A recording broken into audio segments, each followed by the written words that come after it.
Hi everybody, I am back with my another video for you all. This is the second poem of class 6th and the poem name is The Way Through the Woods. Woods मतलब जंगल, वे मतलब रास्ता, through मतलब के द्वारा, मतलब जंगलों से जाता हुआ एक रास्ता. Right? It is composed by Rudyard Kipling. This poem is based on some mysteries and there is a great reason behind about the lost road which was closed by some people 70 years ago. मतलब कुछ 70 साल पहले की बात है कि ये road बंद कर दिया गया था कुछ लोगों के द्वारा.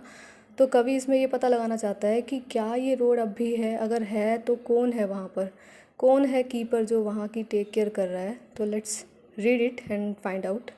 Let's warm up a little. The way through the woods is a poem from the book rewards and fairies by Rudyard Kipling. ये जो पोएम है ये किताब से ली गई थी, रिवार्ड्स एंड फेयरीज, जो रुडयार्ड किपलिंग के द्वारा ली गई थी. Which one of the following is another book written by Rudyard Kipling. इन तीनों में से कौन सी बुक थी जो रुडयार्ड किपलिंग ने लिखी थी? वो थी the jungle book. Right. Now we are going to start from the they shut the road through the woods 70 years ago. Weather and rain have undone it again and now you would never know there was once a road through the woods. यहाँ जो दे है वो यहाँ पर लोगों के लिए use किया गया है कि लोगों ने जंगलों से जाता हुआ जो ये रास्ता था वो बहुत पहले बंद कर दिया था. कब? 70 ईयर्स अगो, 70 साल पहले. Weather and rain have undone it again. इसका मतलब ये है कि अब देखो 70 ईयर्स पहले अगर ये रोड बंद हो गया तो वो तो अनटच्ड हो गया रोड. तो जो वेदर है वहाँ का मौसम और बारिश क्लाइमेट की वजह से वो रास्ता भी बिल्कुल ख़राब हो गया. तो and now you would never know, अब तुम्हें पता भी नहीं लगेगा that there was once a road through the woods, कि कभी यहाँ पर जंगलों से होते हुआ एक रास्ता जाता था. Before they planted the trees. अब ये लाइन में बहुत ही डीपली मतलब मीनिंग है. कहते थे कि जब 70 ईयर्स अगो की बात है कि जब वो वहाँ पर सैपलिंग्स किया करते थे, छोटे छोटे पेड़ पौधे लगाया करते थे. अब तक तो वो बहुत ही ज़्यादा बड़े हो गए होंगे बेसिकली. अब हम उन्हें ये थोड़ी पता है कि एग्जैक्टली वहाँ पर रोड है कि नहीं है. तो कहते हैं उससे पहले की बात है कि छोटे छोटे पेड़ पौधे लगाए जाते थे जो अब बहुत बड़े हो चुके होंगे. It is under near the coppice and heath and the thin anemones only the keeper sees. कहते हैं अंडर नियत होता है नीचे, कॉपिक का मतलब होता है जो हमारे आप कह सकते हो झाड़ियाँ, बुशेज़. ठीक है. हियत का मतलब होता है श्रब लैंड और एनिम्यून्स का मतलब होता है हर्ब्स और थिन मतलब जो हल्के और पतले. कहते हैं इन तीनों से, ये जो तीनों चीज़ें थी उनसे अब जो ये रोड है वो दब चुका है या उसके नीचे आकर दब चुका है. सारी चीज़ें अब बड़ी हो गई हैं, चाहे हम हर्ब्स की बात करें, श्रबलैंड मतलब जो बंजर भूमि होती है क्योंकि अब वो तो अनटच्ड रहा. एंड कॉपिक का मतलब जो जो बुशेज़ होती है, झाड़ियाँ होती हैं, उनसे जो ये रास्ता था वो क्या हो गया है, ये बिल्कुल ढक चुका है. Only the keeper sees. जो कीपर है वहाँ पर, जो वहाँ का गार्ड है वही देख सकता है. That where the ring dove broods. ये रिंग डव जो है ये एक तरह की पिजन है जो उसको जो कीपर इसके बारे में बता रहा है कि वो जो है सिर्फ उसी को देखता है जो वो अपने जो अंडे होते हैं वो देती है. And the badger rolls at ease. ये बजर का मतलब एक बियर एनिमल है और वैसे हिंदी में इसको बोलते हैं बिजू. वो अपने कंफर्टेबली तरीके से, एट एज का मतलब होता है बड़े कंफर्टेबली तरीके से अपने आप को वहाँ रोल करता है. इन द सेंस वो अपना इंजॉय करता है. There was once a road through the woods, कि कभी यहाँ पर भी कोई मतलब रोड हुआ करता था.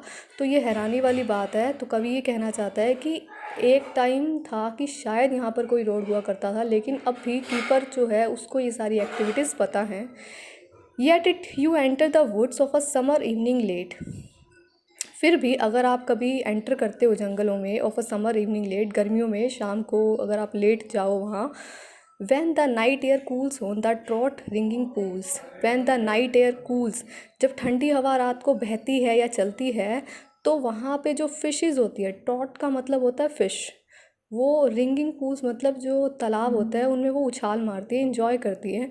Where the otter whistles his mate. Otter का मतलब होता है जो एक्वेटिक एनिमल्स होते हैं उनके लिए बोला गया है ये. विसल्स मतलब सीटी बजाते हैं. एंड दे कॉल देयर, जो फ्रेंड्स होते हैं वो अपने फ्रेंड्स को वहाँ बुलाते हैं ताकि वो सारे मिलकर इंजॉय कर सकें. They fear not men in the woods. उन्हें जो है जंगलों में किसी से भी डर नहीं है. मतलब मैन का मतलब लोगों से यहाँ. Because they C so few, क्योंकि वो बहुत कम लोग देखते हैं वहाँ, क्योंकि वो उस रोड पर तो काफ़ी लोग वहाँ जाते ही नहीं हैं. You will hear the beat of a horse feet and the swish of a skit in the dew. कहते हैं कि जब पीछे अभी हमने पढ़ा था कि शाम को अगर आप गए तो ये लाइन इसी से रिलेट करेंगे कि जब आप कभी शाम को वहाँ जाओ तो आपको ये लगेगा कि कोई ना, जैसे वो जो घोड़े की पैरों की आवाज़ होती है, कोई घोड़े की पैरों की आवाज़ की तरह टक टक की साउंड करते हुए आता है। And the swish of a skit in the due, जैसे कि ओस की बूंदें होती है ना, उसमें कोई घोड़े पे सवार होकर हाथ में चाबुक लिए बड़े सरसराहट की जो आवाज़ होती है, यहाँ स्विश ऑफ अ स्किट का मतलब है जो सरसराहट की आवाज़ करते हुए आना। ऐसा लगता है जैसे कि वैसी साउंड क्रिएट होती है। स्टेडली कैंटरिंग थ्रू, स्टेडली कैंटरिंग, कैंटरिंग का मतलब होता है जो राइडिंग करते हैं। कहते हैं कि ऐसे जैसे कि स्टेडली मतलब फटाफट से सवारी करते हुए आना।